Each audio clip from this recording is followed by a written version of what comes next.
পুরো চিকিৎসক সমাজকে কালিমালিপ্ত করেছে। আমাদের মনে হচ্ছে একদম সোজা রাস্তা খুলে রাখা হয়েছে, ভাই তুমি কোর্টে গিয়ে কোর্ট থেকে একটা ইনজাংশন নিয়ে এসে আবার ঢুকে যাও। আমাদের সন্দীপ ঘোষের প্রতি কোনো রকম দুর্বলতা নেই, আমরা বরং ওনার প্রতি একটা ঘৃণা ছাড়া আর কিছু নেই। বেসিক্যালি প্রেসিডেন্ট আমাকে বলেছে যে ওকে বার করে দাও।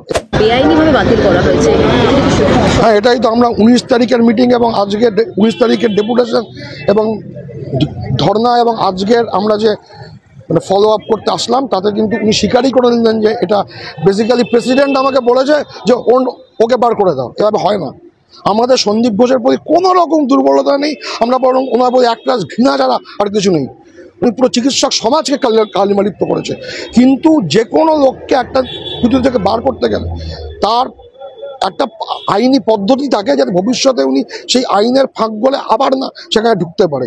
উনি স্বীকার করে নিলেন যে সেই পদ্ধতি মানা হয়নি। ভবিষ্যতে সন্দীপ ঘোষকে কি ফিরিয়ে আনার জন্য এইভাবে আমাদের মনে হচ্ছে একদম সোজা রাস্তা খুলে রাখা হয়েছে, ভাই তুমি কোর্টে গিয়ে কোর্ট থেকে একটা ইনজাংশন নিয়ে এসে আবার ঢুকে যাও। প্ল্যান মোতাবেক করা হয়েছে। একদম একদম একদম। তার কারণ ইনি 2016 থেকে রেজিস্ট্রার, উনি কি জানেন না একজনকে ডিবার করার নিয়ম কি? বাংলা হান্টের আরো খবর দেখতে নজর রাখুন। বাংলা খবর মানেই বাংলা হান্ট।